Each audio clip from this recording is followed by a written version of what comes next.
नहीं, मैं तो नौकरी क्या है, मतलब नौकरी तो मैं अभी भी कर सकता हूँ। पढ़ाई लिखाई कहाँ तक की है? B Tech aerospace engineering, masters in design visual communication, Bombay से इंजीनियरिंग। दोनों आईआईटी बॉम्बे से। पढ़ाई लिखाई करो, उसको पूरा पढ़ाई लिखाई करो, पूरे तक पहुँचो ना, फिजिक्स के एंड तक पहुँचो। इतना पढ़ाई लिखाई करने के बाद ही वो आइडिया आता है कि अब ये है क्या सच।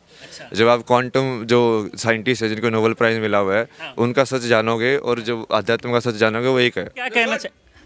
इससे ज्यादा ज्ञान जानता हूँ, इससे पहली बाबा बना हूँ, फकीर हूँ बचपन का, कौन पूछता है। महाकुंभ मेले में आए आईआईटीएन बाबा जो इस वक्त पूरे देश में चर्चा के विषय में बने हुए, इनका कहानी आपने सोशल मीडिया पर जरूर देखा होगा। आईआईटी बॉम्बे से इन्होंने इंजीनियरिंग किया और इसके बाद अध्यात्म की दुनिया में ये बढ़ गए आगे। ये बताइए कि आप रहने वाले कहाँ के हैं? रहता तो मैं कहीं नहीं हूँ ना, बैग में ही रहता हूँ या अपने अंदर, यही दो जगह। कि पहले हरियाणा के रहने वाले, जन्म स्थान है ना वो। जन्म स्थल है। आप पढ़ाई लिखाई कहाँ तक की है?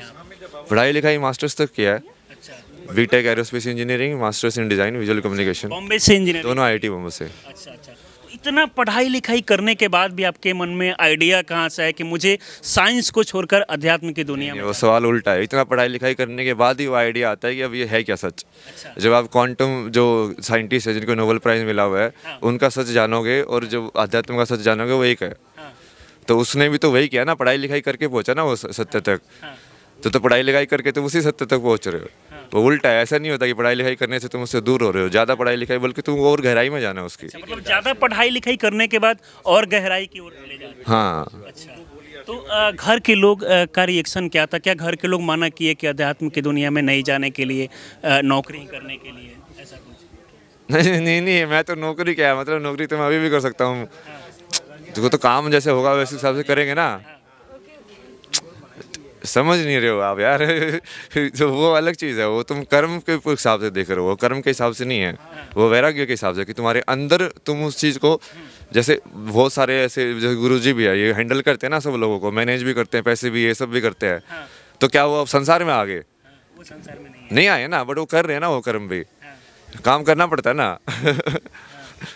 तो मतलब आप खुद की स्वेच्छा से ही मतलब अध्यात्म की दुनिया में हैं? हाँ, मेरे को तो इसमें मतलब वो वही है, उसको खींच रहे वो चीज़। नहीं ना यार।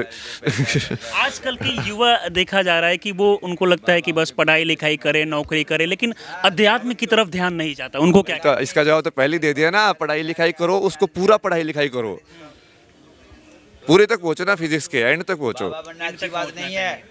तो वही तो बोला आपको, इसका जवाब पहले भी दिया था, वही जवाब है इसका कि वो पढ़ाई लिखाई अध्यात्म को अलग अलग क्यों कर रहे हो? क्या अध्यात्म वाले हमारे में ज्ञान योग का मार्ग नहीं है जिसमें पढ़ाई लिखाई करनी होती है? बाबा नहीं है वही, वो सबसे ज़्यादा ज्ञानी होते हैं, उनको सबसे ज़्यादा तत्व ज्ञान होता है।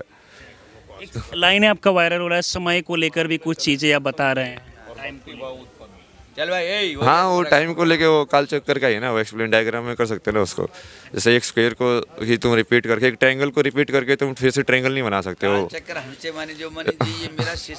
गुरुजी आप क्या कहना चाहिए? इससे ज्यादा ज्ञान जानता हूँ, इससे पहली बाबा बना हूँ, फकीर हूँ बचपन का, कौन पूछता है। तुमको तो एक बात मानी पकड़नी, बस फ्लट। आध्यात्मिक क्षेत्र बेटा ज्ञान होता है, परमात्मा आत्मा परमात्मा होता है। जीवन मानो बड़े भाग्य मानुष तन पावा, सूर दुर्लभ सारे के सारे ग्रंथन गावा। 84 लाख योनियों में मानव जीवन है, और वो इसलिए मिलता है कि उसको सफल बनाया जाए और जन्मांतर की मृत्यु से मुक्त होया जाए, ये है।